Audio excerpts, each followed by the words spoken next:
great day at 9 on this Thursday, January 29th. I'm Nicole, 30th. Thank you. I'm Nicole Nalepa. Scott Haney here. Nice to see you. We've been following breaking news since last night. An American Airlines flight military helicopter destroyed in a crash in Washington, D.C. This is just horrible. Yep. Everyone, some of you waking up this morning, turning on the TV and seeing it for the first time too, and everyone's reaction is, oh my gosh, I can't believe this happened. Yeah, it's terrible. For the first time in almost 15 years, we've experienced this.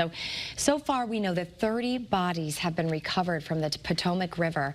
There were 64 people on that American Airlines flight and 3 soldiers on the Black Hawk helicopter. Now, the plane was trying to land at Reagan National Airport right near Washington, D.C. Some of the passengers on board the plane were from the U.S. figure skating team, but we have not received information about exactly who was on the plane. Your reporter, Olivia Schuler, is at Sikorsky, which is where the Black Hawk helicopter was made, and she has the latest on what we know about that flight.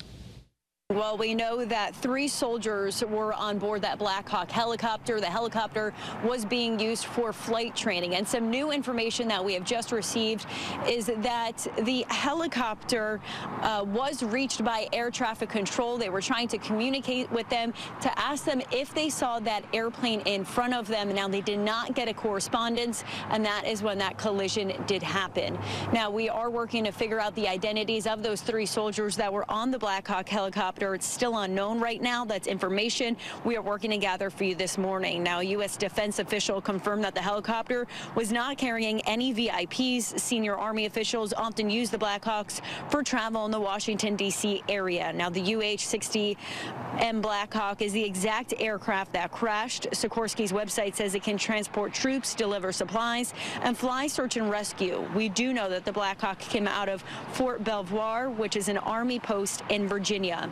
As the day continues, more information is going to come out about those 3 soldiers who are on that Black Hawk helicopter. Make sure you continue to watch Eyewitness News starting at noon for any new developments. Your reporter in Stratford, Olivia Schuler, Channel 3 Eyewitness News. Now, we know Reagan National is expected to be closed until at least 11 a.m. That's because they've been doing the search and rescue and the investigation there. And as Olivia said, we'll continue to follow any new developments and bring you information about the victims and what led up to the crash. And that will be brought to you by way of On Air and on the WFSB app. Well, I came in this morning to a winter weather advisory, and I was like, really? Whoa, it's for tomorrow. Tomorrow? Tomorrow morning. So, and I'll show you that in just a second. But in the meantime, first alert live radar scanning the state dry. Hi, everybody. We have gone ahead and issued a first alert weather day for tomorrow morning, particularly. There's a time frame of interest, like between 4 a.m. and 10 a.m., where we could be dealing with some freezing rain, and that is never good. Ooh. We don't like freezing rain. So that could lead to some slick travel and, of course, poor visibility when it's coming down. Winter weather advisory in effect for Litchfield, northern Fairfield, and northern New Haven. But you know what? Everybody in northern Connecticut should be playing along, all right?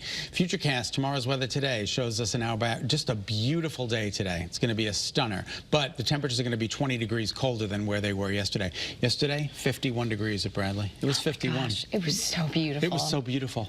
And then today, again, cooler temperatures with a little bit of a breeze.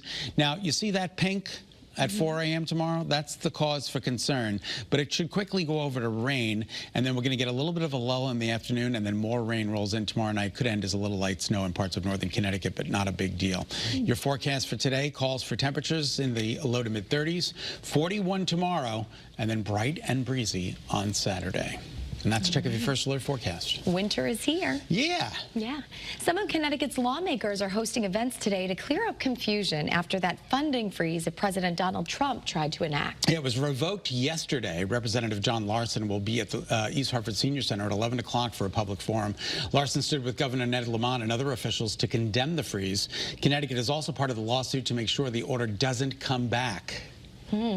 All right, and we know that Representative Joe Courtney is going to be at the Norwich Community Center today at 12:15 to talk about protecting funding for United Community and Family Services, which, by the way, also could have been impacted by that freeze. So many people.